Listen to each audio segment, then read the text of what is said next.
Bismillahirrahmanirrahim. Assalamu alaikum and good morning, dear students. Today in biology we will continue chapter 2, solving a biological problem. Our today's topic is data organization and data analysis. It is present on page number 27 to 28. You can write down question number 15, that is define data. What is the significance of organizing data? If we define data, it is the information such as names, dates or values made from observations and experimentations. That mean कि अगर हम data को explain करेंगे तो scientific data क्या है, वो तमाम इन्फॉर्मेशन जो कि हमने ऑब्जर्वेशन से ली है और एक्सपेरिमेंट के ज़रिए हमने उसको वेरीफाई किया है.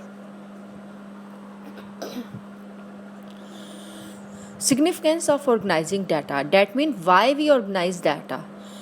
First thing is scientists collect and organize data in order to formulate and test hypothesis. That means कि जो भी डाटा है उसको किस लिए कलेक्ट करना और ऑर्गेनाइज करना है, ताकि वो जो हाइपोथेसिस हैं उनको टेस्ट कर सकें और फॉर्मुलेट कर सकें.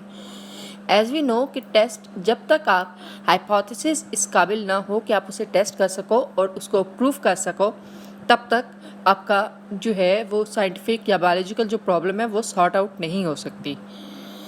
Second thing is data collection method is also important for scientists to ensure the quality of experiment. Quality of experiment की जब हम बात करते हैं तो डाटा जो हमने कलेक्ट किया होता है, जो क्या किया है कि जो उसके रिजल्ट्स हमने लिए हैं वो हमें ये शो करते हैं कि हमारा जो एक्सपेरिमेंट है वो किस क्वालिटी का है, वो अच्छा है या नहीं है. And the third thing is कि अगर हम ये बात करें कि डाटा ऑर्गेनाइज किस फॉर्म में होता है तो डिफरेंट फॉर्मेट्स में हो सकता है, ग्राफिक में हो सकता है, टेबल्स की फॉर्म में हो सकता है, फ्लो चार्ट्स की फॉर्म में हो सकता है, मैप्स की फॉर्म में हो सकता है एंड इधर डायग्राम्स की फॉर्म में भी हो सकता है.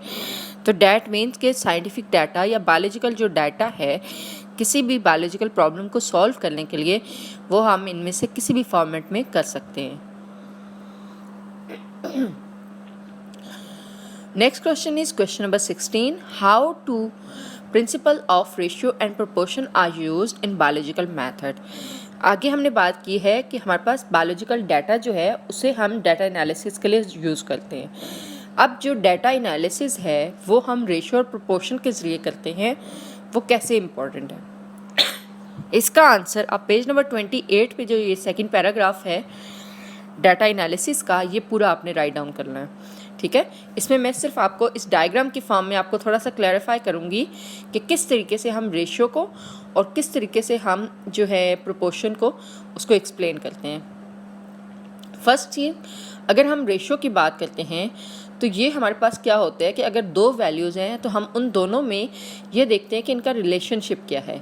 ठीक है, 1/2 जो है यानी कि जो एक वैल्यू है उसको हम डिवीजन की फॉर्म में या कॉलन की फॉर्म में लिख के दो नंबर्स का जो रिलेशनशिप चेक करते हैं वो हमारे पास रेशियो होती है.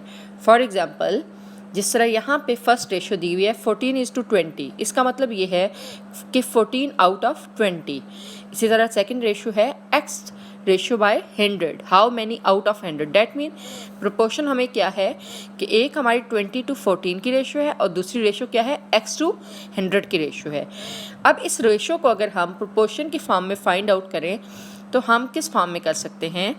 For example x divided by 100 है इक्वल टू किसके है, क्योंकि ये प्रोपोर्शन के फॉर्म में थे, तो 14/20. बाय का मतलब है डिवाइड. ठीक है, तो 14 डिवाइड बाय 20 की फॉर्म में हो सकता है. अब इसको अगर हम क्रॉस मल्टीप्लाई करें, थोड़ा सा मैथमेटिक के रूल्स हैं जो आपने होपफुली ऑलरेडी भी किए हुए. 20 को मल्टीप्लाई किया x के साथ जो कि इक्वल हो जाएगा 14 को मल्टीप्लाई बाय 100 कर लेंगे, यानी कि क्रॉस मल्टीप्लाई हमने कर लिया है. और इस तरीके से 20 यहाँ मल्टीप्लाई हो रहा है, दूसरी साइड आके डिवाइड हो जाएगा, तो हम x की वैल्यू फाइंड कर लेंगे. डैट मीन कि हमारे पास तीन चीज़ें मौजूद हैं प्रोपोर्शन की, तो फोर्थ हम फाइंड आउट कर सकते हैं. फॉर एग्जांपल अगर इसको हम देखें तो ये क्या थी, ये रेशियो किस तरीके से निकाली गई कि एक बायोलॉजिस्ट ने कैलकुलेट करना था कि मलेरिया से कितने बर्ड्स जो हैं उनको कॉज हुआ है. ठीक है, मलेरिया का फाइंड आउट उसने करना था, तो उसने क्या किया, 100 हेल्दी स्पैरोज थे उनको इन्फेक्ट करवाया.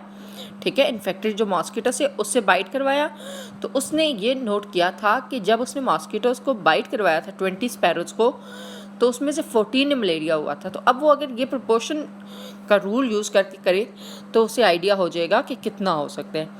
डैट मीन हमें एक की वैल्यू मालूम है कि उसने 20 स्पैरोज़ को करवाया, उनमें से 14 जो हैं वो डिजीज़ काज होगी या मलेरिया काज हो गया उन्हें। लेकिन अब हम अगर बात करते हैं कि 100 हूँ हमारे पास स्पैरोज़, तो 100 को हम कितनी हो सकती हैं।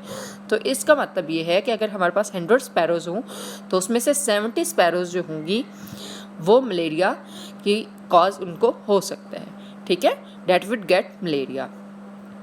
तो इस तरीके से हम जो स्टैटिस्टिकल डाटा यूज़ करते हैं या कैलकुलेशंस करते हैं ये डाटा एनालिसिस में आते हैं। तो रेशियो एंड प्रोपोर्शन सबसे ईजीएस्ट वे होता है कि अगर हमें दो वैल्यूज़ मालूम हैं या एक एक्सपेरिमेंट के ज़रिए हमने एक चीज़ फाइंड की तो उसी से रिलेटेड हम दूसरी पॉपुलेशन का भी डाटा फाइंड आउट कर सकते हैं। आई hopefully it is clear. Next question is question number 17, that is justify mathematics as an integral part of the scientific process। अभी हमने आल्दो के डाटा एनालिसिस के लिहाज से किया, क्योंकि स्टैटिस्टिक्स की भी अगर हम बात करें तो ये भी बेसिकली आपकी मैथ के लिहाज से ही आप बेसिक्स में पढ़ते हैं थोड़ा सा। नेक्स्ट आप हाई लेवल में जब जाते हैं तो आप इसे अलग से एक एज अ सब्जेक्ट लेते हैं, ठीक है। तो अगर हम मैथमेटिक्स की बात करते हैं तो ये इंटीग्रल पार्ट क्यों है, ये भी आपके पेज नंबर 28 पे जो लास्ट पैराग्राफ है उससे रिलेटेड ये आंसर होगा कि हमारे पास अप्लाइड मैथमेटिक्स यूज़ होती है। अप्लाइड मैथमेटिक्स क्या होती है कि वो मैथमेटिक्स जो हमें ये हेल्प आउट करती है कि किस तरीके से हमने जो डाटा है उसको यूटिलाइज करके या उससे रिज़ल्ट फाइंड आउट करना है, ठीक है।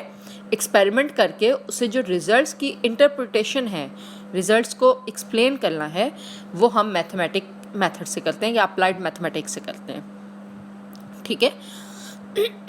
फॉर एग्जांपल बायोलॉजिकल जो मेजर प्रॉब्लम्स हैं जिसमें जीन फाइंडिंग हो गया, प्रोटीन स्ट्रक्चर हो गया, प्रोटीन प्रोटीन इंट्रैक्शंस होगी, इस तरह के डिफरेंट जितने भी स्मॉलर बायोलॉजिकल प्रॉब्लम से लेकर हायर लेवल तक के सब कहीं ना कहीं मैथमेटिक्स का कुछ ना कुछ पार्ट्स यूज़ करते हैं फॉर डाटा एनालिसिस। अब एक हमारे पास अलग से पूरी एक सब्जेक्ट हो गया है जिसको हम बायो इन्फॉर्मेटिक्स कहते हैं, जो कि हमें रेफ़र करता है कि computational and statistical techniques use करते हैं for the analysis of biological data.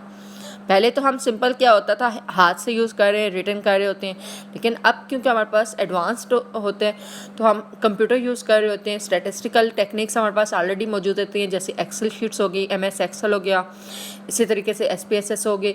तो डिफरेंट सॉफ्टवेयर्स हैं जिनको यूटिलाइज़ करके हम एक दफ़ा उसमें डाटा पुट करते हैं, वो तमाम का तमाम डाटा को इंटरप्रेट करके हमें रिज़ल्ट शो कर देता है, ठीक है। तो इस तरीके से मैथमेटिक्स हमारे लिए एक इंटीग्रल पार्ट होता है किसी भी बायोलॉजिकल मेथड का या बायोलॉजिकल प्रॉब्लम को सॉल्व करने का। डियर स्टूडेंट्स, आई होप ये आप सबको क्लियर है। You have to learn these 3 question number 15 to 17 and also write down. Thank you, have a good day, अल्लाह हाफिज़।